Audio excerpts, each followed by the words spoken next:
I, 28M, met Kaylee, 26F, 5 years ago during my final year of Masters in Engineering.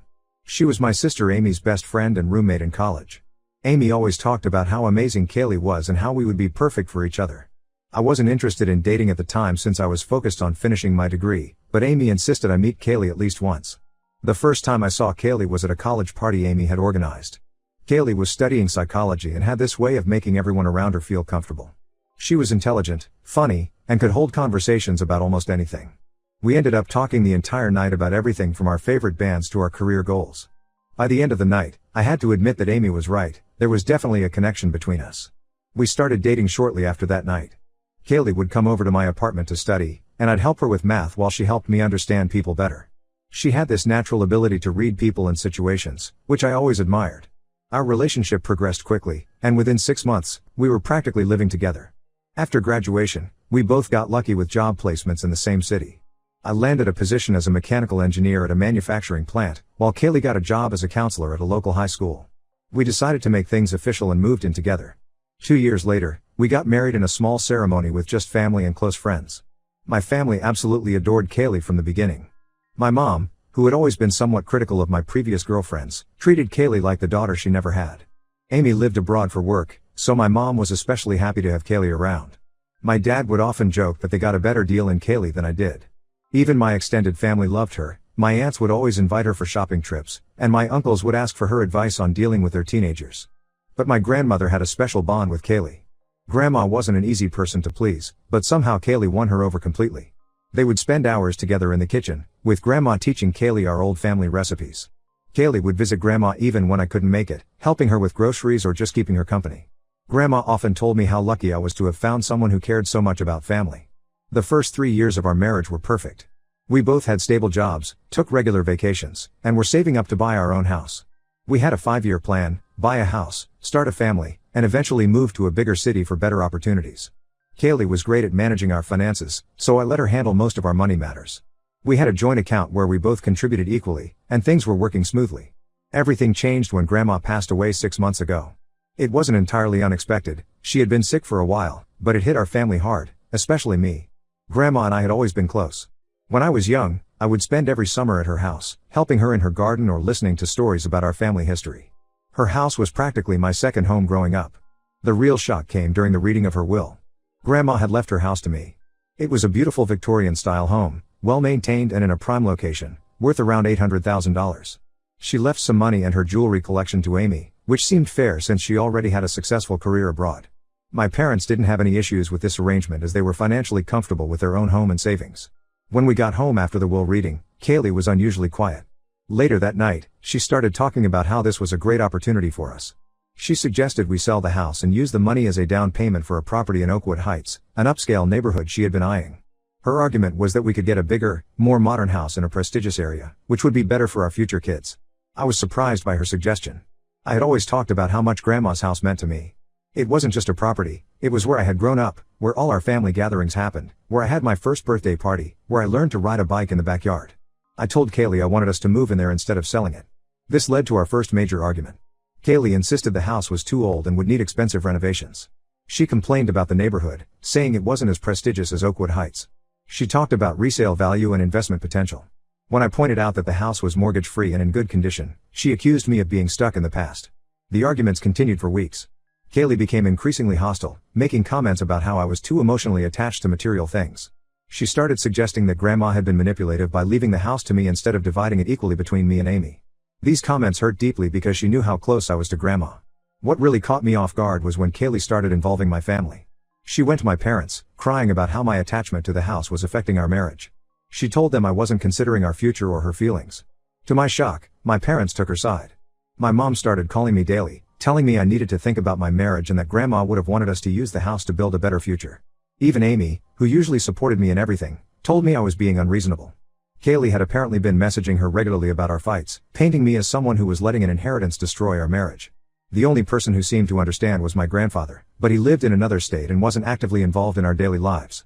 Things reached a breaking point last month when Kaylee gave me an ultimatum: either we sell the house, or she would move out temporarily to give me space to think about our future. When I still refused to sell, she packed her bags that night and went to stay with my parents. Since then, My entire family has turned against me. My mom calls daily to tell me I'm being selfish. My dad has threatened to cut contact if I don't apologize to Kaylee.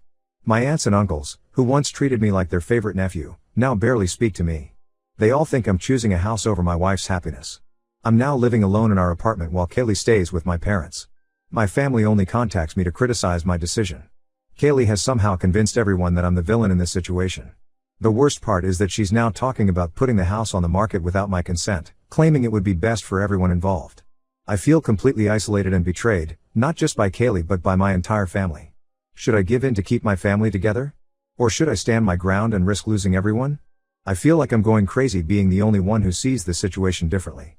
Update 1. The situation has gotten much worse. It's been 3 weeks since my last post, and what I've discovered has left me questioning not just my marriage but everything I thought I knew about Kaylee. After Kaylee moved out to stay with my parents, I started looking through our financial records.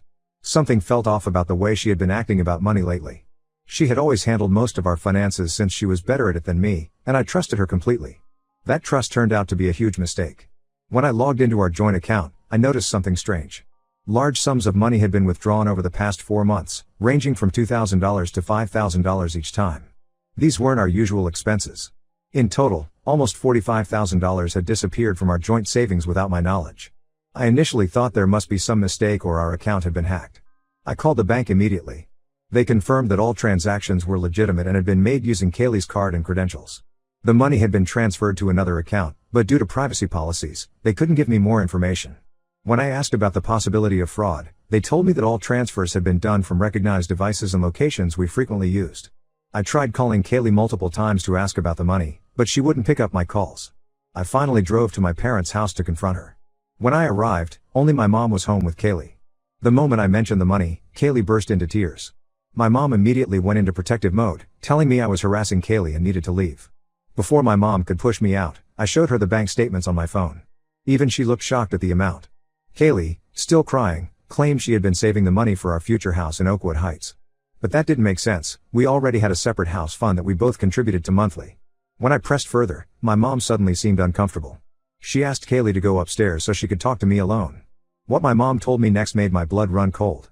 Kaylee had been consulting with a lawyer about forcing a sale of my grandmother's house through legal means. She had been using our joint savings to pay for legal consultations and to build a case against me. I couldn't believe what I was hearing. My own mother had known about this and hadn't told me. When I confronted her about keeping this from me, she defended herself saying Kaylee had convinced her it was the only way to save our marriage. According to Kaylee, I had become obsessed with the house to an unhealthy degree, and this was affecting my judgment. The more I dug, the worse things got. Kaylee had been keeping detailed records of all our arguments about the house. She had been writing emails to herself documenting what she claimed was my emotional instability and unhealthy attachment to material possessions. She had even recorded some of our conversations without my knowledge. I later found out through a mutual friend that Kaylee had been spreading rumors about me in our social circle. She told people I was financially controlling and emotionally abusive. She claimed I was preventing her from advancing in life by forcing her to live in an old house she didn't want. Several of our friends, people I had known for years, started distancing themselves from me. Some even blocked me on social media. The situation got even more bizarre when I went back to our apartment to get some more of my clothes. My key wouldn't work. Kaylee had changed the locks without telling me. When I called her about it, she said it was for her safety because I had been acting unpredictable lately. She said she would have someone drop off my things at my office. I couldn't believe this was the same woman I had married. The Kaylee I knew would never do these things. But apparently, that Kaylee never existed. My mom tried to justify Kaylee's actions, saying she was just scared and desperate. My dad, when he found out, said I had driven her to take these measures by being stubborn about the house. I finally decided to protect myself and hired a lawyer. The moment my family found out, they accused me of escalating the situation unnecessarily. My dad called me in a rage, saying I was turning a simple property dispute into a legal battle. He couldn't understand that I was just defending myself against whatever Kaylee was planning. The only person who started seeing things differently was my sister Amy. When I told her about the missing money and the secret legal consultations, she finally began to question Kaylee's motives. Amy admitted that Kaylee's recent behavior didn't match the friend she thought she knew. She's now trying to talk sense into our parents, but they're so thoroughly convinced by Kaylee's version of events that they won't listen. My grandfather called me yesterday after hearing about everything. He suggested I dig deeper into Kaylee's background, saying something about her behavior seemed calculated rather than emotional. He pointed out how she had systematically turned my family against me while building evidence to support her side of the story. Looking back now, I can see how Kaylee manipulated everyone around her. She spent years building relationships with my family, becoming the perfect daughter-in-law, The perfect sister-in-law, the perfect wife. She knew exactly how to play on my family's emotions and turn them against me. Now I'm left wondering if any of it was ever real, or if I was just another target in whatever game she's playing. I've moved into my grandmother's house now, despite my family's protests. At least here, surrounded by real memories of someone who truly loved me, I can think clearly. I don't know what Kaylee's next move will be, but I'm not going to let her steal what my grandmother wanted me to have. Update 2. Everything makes sense now. It's been 2 months since my last update, and the truth about Kaylee has finally come out. What my sister Amy uncovered has left me feeling sick to my stomach. After my last update, Amy took emergency leave from her job abroad and flew back home. She said she couldn't shake the feeling that something was very wrong about this whole situation. Being Kaylee's former best friend and roommate, she had access to information and connections that I didn't. Amy started by reaching out to their old college friends. Most of them had lost touch with Kaylee over the years, which Amy found strange since Kaylee had always been the one who kept their friend group together. One friend mentioned that Kaylee had completely changed her identity after college. She had gotten rid of all her old social media accounts and started fresh. The real breakthrough came when Amy talked to their old dorm supervisor, who remembered Kaylee because of a strange incident. Apparently, Kaylee had received mail under a different last name during their final year. When questioned about it, she had brushed it off as a mistake. The supervisor still had records of this incident, including the name. Using this information, Amy did some digging and discovered something shocking. Kaylee had been married before, under her previous name. She had divorced her ex-husband James right before starting college, which explained why none of us knew about it. But the circumstances of that divorce were disturbingly similar to our current situation. James had inherited several properties from his grandfather. Kaylee had married him shortly after his inheritance and spent months convincing him to sell the properties. She had used the same tactics, isolating him from his family, claiming emotional abuse, and even involving his relatives and pressuring him. Once the properties were sold and the money was in their joint account, she filed for divorce and walked away with half of everything. When Amy confronted Kaylee with this information, she broke down. She admitted that she had targeted me after learning about my family's wealth through Amy during college. She had spent years carefully building relationships with my family members, studying their personalities and learning how to manipulate them. Even her career choice as a school counselor was calculated. It gave her credibility when she started claiming I was emotionally unstable. The most painful revelation was about my parents' involvement. When Amy told them about Kaylee's past marriage, they looked guilty. After some pressure, they admitted that they had known about it. Kaylee had told them her version of the story early in our relationship, claiming James was abusive and that she had been forced to flee with nothing. My parents, already charmed by Kaylee, believed her completely and agreed to keep it secret from me to protect her privacy. My lawyer contacted James's family and found a pattern. Kaylee had done this before James too, with another man in her hometown. She had a history of targeting men who were set to inherit valuable property. Each time, she would spend years building trust, creating a perfect image of herself, then systematically work to obtain the property before leaving. We found emails where Kaylee had reached out to James's family years after their divorce, apologizing for what she had done. She had written about getting therapy for her compulsive behavior around money and property. Obviously, that was another lie, as she was already involved with me when she sent those emails. The most calculated part of her plan was how she used my sister Amy. She had deliberately befriended Amy in college after learning about our family through mutual friends. She spent 2 years building that friendship before ever meeting me, gathering information about my grandmother's property and our family dynamics. When I shared all this evidence with my family, their reaction was mixed. My parents were devastated. They finally realized how thoroughly they had been manipulated. My mom hasn't stopped crying since finding out how she helped Kaylee try to steal my inheritance. My dad, who had been Kaylee's biggest supporter, now can't even say her name without getting angry. Kaylee tried to deny everything at first, but when faced with the evidence, she changed tactics. She started calling my family members, crying and claiming she did it all because she truly loved me and wanted a better life for us. Nobody's buying it anymore. I filed for divorce. Kaylee tried to contest it, still playing the victim, but my lawyer has built a solid case with all the evidence we've gathered. Her previous marriages, the hidden bank transfers, the manipulated recordings, everything shows a clear pattern of deception and fraud. The hardest part in all of this isn't losing Kaylee. Now that I know the truth, I feel nothing but disgust for her. The hardest part is rebuilding trust with my family. They chose to believe Kaylee over me, their own son and brother. They actively helped her try to steal what my grandmother wanted me to have. That betrayal will take a long time to heal. Update 3. 6 months have passed since my last update. The divorce is finally complete, and thanks to my grandmother's insistence on a prenup, she was wiser than I ever knew. Kaylee walked away with nothing from my inheritance. My lawyer also managed to recover about half of the money she had taken from our joint account.